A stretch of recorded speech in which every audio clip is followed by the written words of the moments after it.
Welcome back to another episode of Learn to Fly Here. In this episode, we're going to talk about jet aircraft performance. We'll talk about these V-speeds and what takeoff and landing distance numbers really mean. All that and more in this episode of Learn to Fly Here, Jets Edition. When we fly an airplane like the CJ4 with an FMS with performance data built in, it will give us our takeoff distance along with V-speeds. But we're going to focus on how to actually use these numbers and what the numbers like takeoff distance or takeoff field length actually means.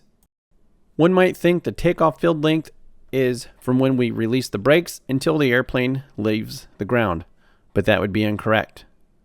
Then over on the right side of the screen, we have V-speeds. For example, V1, that's takeoff decision speed.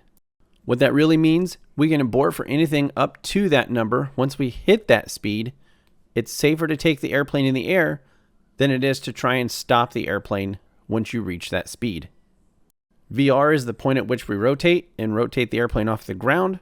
VR cannot be less than V1. V2 is takeoff safety speed. What that really means, if you lose an engine, climb at that speed until you're clear of obstacles. That's going to give you the greatest altitude gain in the shortest distance. And last of all, we have VT or target speed, sometimes referred to as en route speed. And once the airplane has cleared all obstacles, we retract the flaps, accelerate to that speed, and then climb at that speed. Now that we've talked about V-speeds, let's go to a basic takeoff up to gear retraction. As we roll down the runway, the first thing we're going to hear is V1. When that happens, hand comes off the throttle, and the airplane is going to be taken into the air. Then we'll hear rotate right there at 98 knots. Then positive rate gear up, and then V2. And if everything is done exactly to the numbers, we'll hit V2 at 35 feet above the ground. And that's the start of what one set of takeoff numbers is based on. So we just saw what a normal takeoff looks like. Let's look at it from the side. We accelerated the airplane to V1, and these numbers are also predicated on holding the brakes, setting takeoff power, then releasing the brakes. There were no reasons to abort prior to V1, so we continue the takeoff. We get to VR, or 98 knots, and we rotate. Once the airplane's in a positive rate of climb, we call gear up. And the first number considered in takeoff calculations is when the airplane hits 35 feet, and they add 15% to that distance. And we'll show that with this green line here. These are not to scale, but you'll get the idea. So that's the all-engine takeoff distance plus 15%. That's one of the scenarios the takeoff field length is taken from. The next of the three situations is if we have an engine failure below V1 and we bring the airplane to a complete stop. That's called accelerate stop. So the accelerate stop distance is also considered in the takeoff field length. We'll label that with this red line. So accelerate stop distance is the second condition. But there's also a third condition. Let's rewind. Say we're on the takeoff roll, we reach V1, and we have an engine failure. We take the airplane off, reach 35 feet, and that distance is the accelerate go distance. And the takeoff field length number doesn't tell us which number is being used. It's the greatest of those three situations.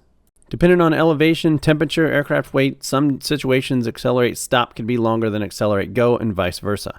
The takeoff number given really means you can take off, do an accelerate stop, accelerate go, or an all-engine climb plus 15% in the distance given. What if the engine fails at or above V1? Then what do we do? The first step is climb at V2. And let's say we have an obstacle. Hi guys, how's it hanging? With that obstacle, you would climb at V2 with the flaps in the takeoff position. When the obstacle is cleared, simply lower the nose, accelerate, V2 plus 10, flaps up, and then climb at our target speed of 140. And without an obstacle, use that same procedure and climb to 1,500 feet above the ground, and then accelerate to VT. Landing distance numbers are a little bit simpler than takeoff numbers. On final approach, we hold VAP, minimum. VAP would also be the minimum speed if we have to do a missed approach. Slow to VREF as we approach the runway. Over the threshold at 50 feet, right there, we want to be throttles to idle and on our VREF speed, in this case of 109 knots. Then the aircraft would touch down, without excessive float, which in this case that you see in front of you is excessive float, which would increase the landing distance. Once touchdown occurs, full braking and ground spoilers or speed brakes, whatever the airplane has, those would come up. So the landing distance is actually the distance from when the airplane's 50 feet over the threshold until it actually comes to a full stop. And as always, if you want more information, go to the Airplane Flying Handbook, Chapter 16, Transition to Jet-Powered Airplanes. There's tons of information on how jet engines work. This chapter also talks about takeoff and landing distance information that we just talked about in the video. And with that, I don't have anything else to say, other than thanks for watching. Be sure to click the like and subscribe button. And as always, hit the bell notification so if a video is made, you don't miss out. And also be sure to check out the rest of the Learn to Fly Here series.